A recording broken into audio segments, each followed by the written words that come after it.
Hello and welcome back once again in another session of statistics.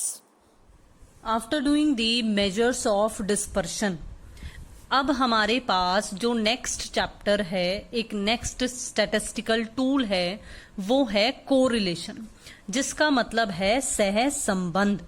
देखो, अभी तक हमने जितने भी मेजर्स ऑफ सेंट्रल टेंडेंसीज हमने स्टडी किया, हमने मेजर्स ऑफ डिस्पर्शन स्टडी किया, उन सब में हम सिर्फ एक वेरिएबल, वन वेरिएबल के बारे में ही डिस्कशन करते थे।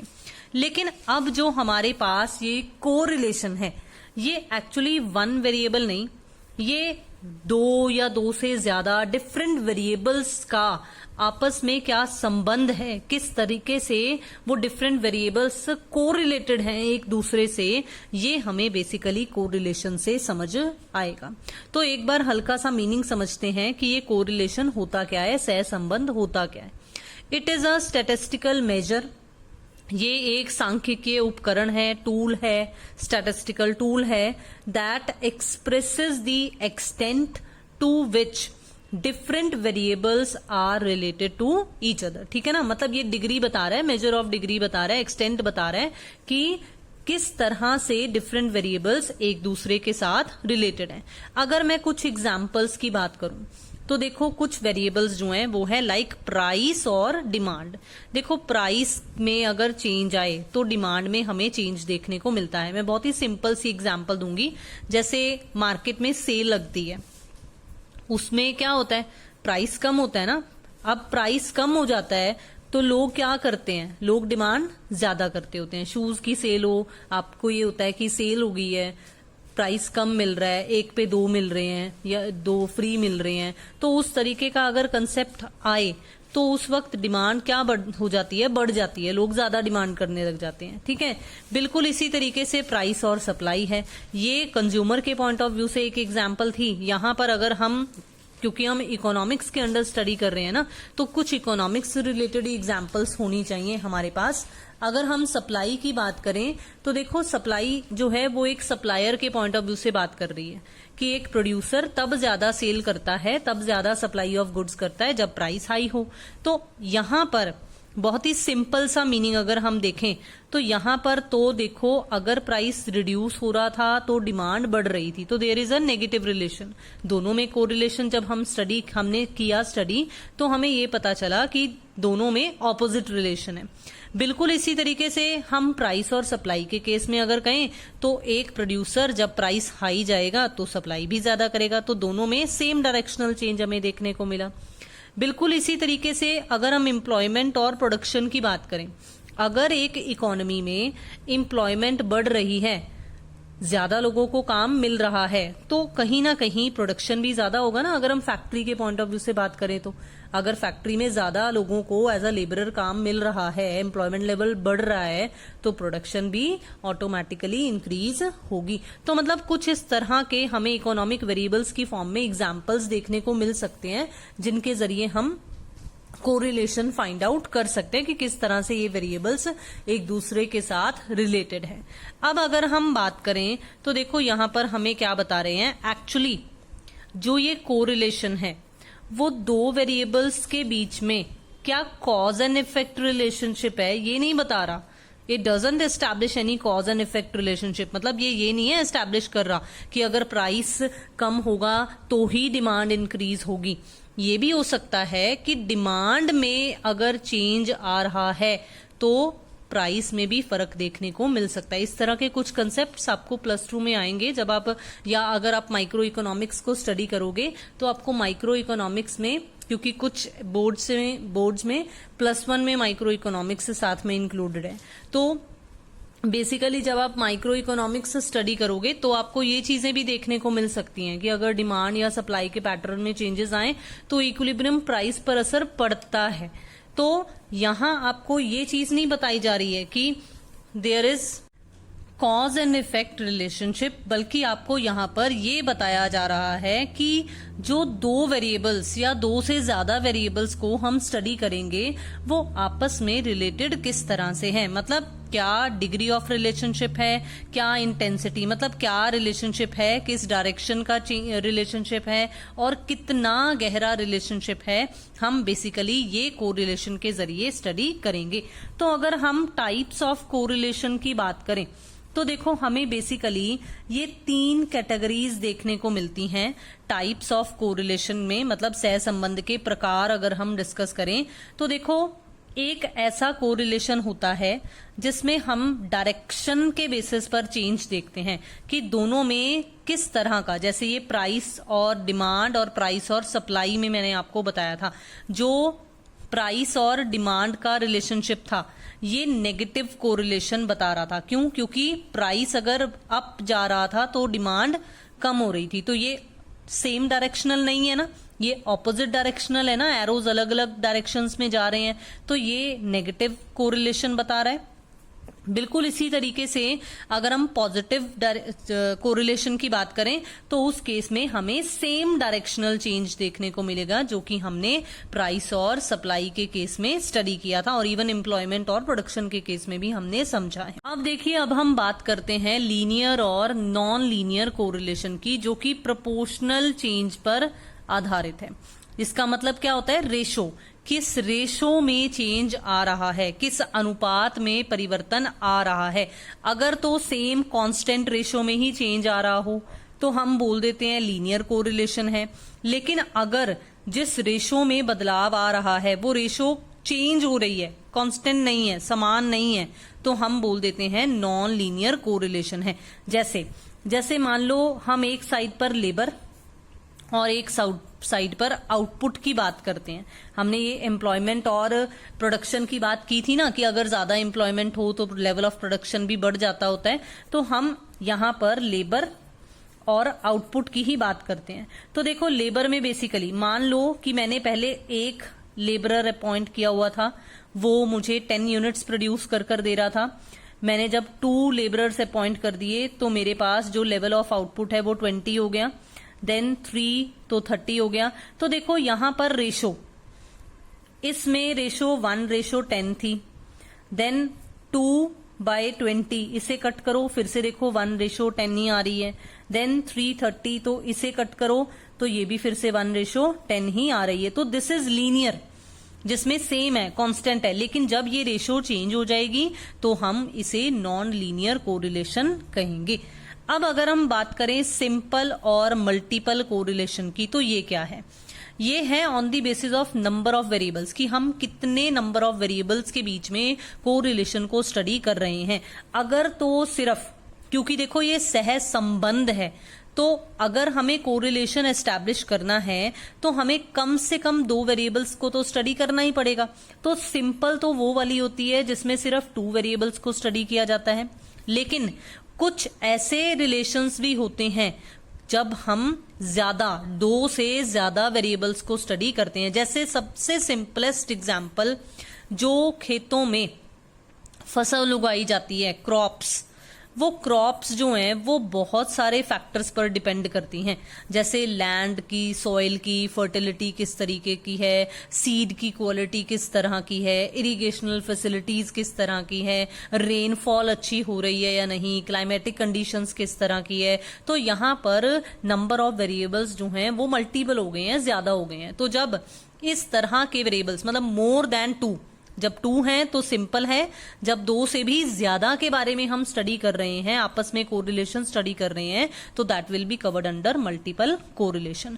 तो मुझे उम्मीद है कि ये हल्का सा ओवरव्यू समझ में आ गया। चलिए अब इसे और आगे बढ़ाते हैं। अब हमारे पास जो नेक्स्ट है वो है डिग्रीज ऑफ कोरिलेशन। देखिए 5 डिग्रीज हैं मेनली, जिसमें से एक तो हम बोल देते हैं परफेक्ट कोरिलेशन शो करने वाली होती है, एक जो है वो नो कोरिलेशन शो करने वाली होती है, और एक जो है वो variable degrees of correlation show करने वाली होती हैं, जिन्हें आगे फर्दर हाई, मॉडरेट और लो के केस में स्टडी किया जाता है। देखो जो परफेक्ट होती है इसमें बेसिकली पहले तो सबसे पहली मेन बात ये है कि देखो जैसे हमने प्राइस और डिमांड के केस में ऑपोजिट चेंज देखने को मिला, बिल्कुल इसी तरीके से प्राइस और सप्लाई के केस में हमने एक लाइक चेंज देखा था, मतलब सेम डायरेक्शनल चेंज देखा था। तो इसी तरीके के कंसेप्ट को अगर हम दिमाग में रखें तो अगर सेम डायरेक्शनल वाले कंसेप्ट्स हों तो बेसिकली उसमें हमें पॉजिटिव कोरिलेशंस देखने को मिलता है, और जब ऑपोजिट चेंज हो तो हम उन्हें नेगेटिव कोरिलेशन के जरिए स्टडी करते हैं। तो अगर कोरिलेशन पॉजिटिव है, डिग्रीज मतलब ये जो वैल्यूज और जो ये रेंज है ना, ये बिल्कुल सेम है। आपको बहुत ही रेयर चांस है कि इस तरीके का कंसेप्ट पूछा जाए, लेकिन फिर भी अगर थ्योरेटिकल पॉइंट ऑफ व्यू या एमसीक्यू की फॉर्म में आ जाए तो हमें पता होना चाहिए, इसीलिए मैंने ये टेबल यहां पर शो किया है। तो पॉजिटिव कोरिलेशन और नेगेटिव कोरिलेशन में ये इन बिटवीन सब सेम है, सिर्फ हल्का सा फर्क जो है वो साइन का है। तो अगर किसी वेरिएबल में, अगर किन्हीं वेरिएबल्स में परफेक्ट कोरिलेशन है, मतलब या तो वो perfectly same directional change show कर रहे हैं, रिलेटेड हैं, तो पॉजिटिव कोरिलेशन माना जाता है और +1 में उसे स्टडी किया जाता है। बिल्कुल इसी तरीके से अगर कोई मतलब नेगेटिव ऑपोजिट डायरेक्शनल चेंज है और परफेक्टली नेगेटिव रिलेशन है तो उसे -1 में स्टडी किया जाता है। बिल्कुल इसी तरीके से देखिए, आपको हाई, मॉडरेट और लो के केस में भी डिफरेंट रेंजेस बता रखी हैं कि अगर 0.75 से लेकर 1 तक की रेंज हो तो वो हाई, अगर पॉजिटिव है तो वो पॉजिटिव कोरिलेशन शो कर रहा है हाई डिग्री का, लेकिन अगर ये सेम यही नेगेटिव में हो तो ये हाई डिग्री ऑफ कोरिलेशन लेकिन negative, high degree of negative correlation show कर रहे हैं। बिल्कुल इसी तरीके से 0.25 टू 0.75 में मॉडरेट लेवल ऑफ कोरिलेशन हो जाता है in case of positive and negative correlations. अगर हम लो की बात करें तो रेंज आती है 0 टू 0.25 की। अगर पॉजिटिव है तो इसे हम लो पॉजिटिव कोरिलेशन बोलेंगे, लो डिग्री ऑफ पॉजिटिव कोरिलेशन बोलेंगे। जैसे ये सप्लाई वाली एग्जांपल और ये डिमांड वाली, सिंपल सी बात, आप ऐसे याद रख सकते हो। और लो अगर नेगेटिव वाली है तो उस केस में 0 टू -0.25 की रेंज होगी। लेकिन अगर किन्हीं वेरिएबल्स में हमें कोई भी कोरिलेशन देखने को ना मिले, मतलब बिल्कुल भी रिलेटेड नहीं है, तो 0 डिग्री ऑफ कोरिलेशन होगा, चाहे वो पॉजिटिव है चाहे वो नेगेटिव है। अब देखो, अगर आप इस टेबल को बहुत ही अच्छे तरीके से अगर स्टडी करो तो आपको बेसिकली क्या पता चला है कि जो कोरिलेशन है ना, जो हमारे पास बेसिकली कोरिलेशन का आंसर आएगा, सीधी सी बात, क्योंकि ज्यादातर बच्चे जो हैं वो न्यूमेरिकल क्वेश्चंस पर फोकस करते हैं, तो आपको अभी से याद होना चाहिए कि आपका जो आंसर आएगा ना वो -1 से लेकर +1 इन दोनों के बीच में ही लाई करेगा। आपका आंसर 1.2, 3 या 3, 4, 5 इस तरीके से नहीं निकल सकता है। तो ये थी कुछ डिग्री ऑफ कोरिलेशन जिसके बीच में कोरिलेशन लाई करता है। अब हमारे पास जो मेन कंसेप्ट है वो है मेथड्स ऑफ एस्टिमेटिंग कोरिलेशन। हमारे पास 3 मेथड्स हैं। 3 मेथड्स में से मैं पहले ही बता दूं, ये जो थर्ड मेथड है वो इस करंट सेशन के लिए एक्सक्लूड किया गया है, और मैं बहुत बार ऑलरेडी भी बता चुकी हूं पहले भी कि कोविड-19 की वजह से आपको सिलेबस में कुछ रिडक्शंस हुई हैं, तो ये एक ये एक पॉइंट, ये एक मेथड जो है वो डिलीटेड है इस बार के सेशन के लिए। तो हम जो डिस्कस करेंगे वो फर्स्ट और सेकंड मेथड डिस्कस करेंगे, जिसमें से आज हम फर्स्ट मेथड डिस्कस करेंगे, स्कैटर डायग्राम, जिसे प्रकीर्ण आरेख विधि बोला जाता है। And this is very very and very important method. Karl Pearson's coefficient of correlation 100% guarantee होती है कि इसका क्वेश्चन आएगा ही आएगा, आपको मिलेगा ही मिलेगा। तो कार्ल पियर्सन का सहसंबंध गुणांक जो है वो मैं नेक्स्ट सेशन में कवर करूंगी, लेकिन आज हम ये स्कैटर डायग्राम को जरूर देख लेंगे, जरूर समझ लेंगे कि ये क्या है। देखो, ये डायग्राम मेथड है, तो दैट मीन्स ये एक ग्राफ और डायग्रामेटिक प्रेजेंटेशन के जरिए शो किया जाता है, निकाला जाता है कि कोरिलेशन क्या है। तो इट इज अ डायग्रामेटिकल या ग्राफिकल मेथड है। इंडिपेंडेंट वेरिएबल्स को एक्स एक्सिस पर शो किया जाता है और डिपेंडेंट वेरिएबल्स को हम जनरली वाई एक्सिस पर शो करते हैं। ये कंसेप्ट जब हमने डायग्रामेटिक प्रेजेंटेशन बनाना सीखा है तब भी हम ये पढ़ चुके हैं। Next, this is the crux of this method. more the points plotted on the graph are closer to each other, more is the degree of correlation and vice versa. मतलब जितने ज्यादा पॉइंट्स जब हम ग्राफ पर plot करेंगे, जितने ज्यादा points एक दूसरे के नजदीक होंगे तो कोरिलेशन उतना ही ज्यादा माना जाएगा, जितने दूर होंगे तो कोरिलेशन उतना ही कम पाया जाएगा. तो इससे ना बेसिकली ग्राफ के जरिए सिर्फ पॉजिटिव नेगेटिव यही स्टडी किया जाता है. इसमें ना वो जिस तरह से ये टेबल की फॉर्म में हमने स्टडी किया है ना, ये 0.75 वगैरह, ये इन क्वांटिटेटिव फॉर्म्स में नहीं स्टडी किया जाएगा. तो देखते हैं कि डायग्रामेटिक प्रेजेंटेशंस के जरिए अगर ग्राफिकल मेथड यूज करें तो स्कैटर डायग्राम के जरिए किस तरह से कोरिलेशन फाइंड आउट किया जा सकता है.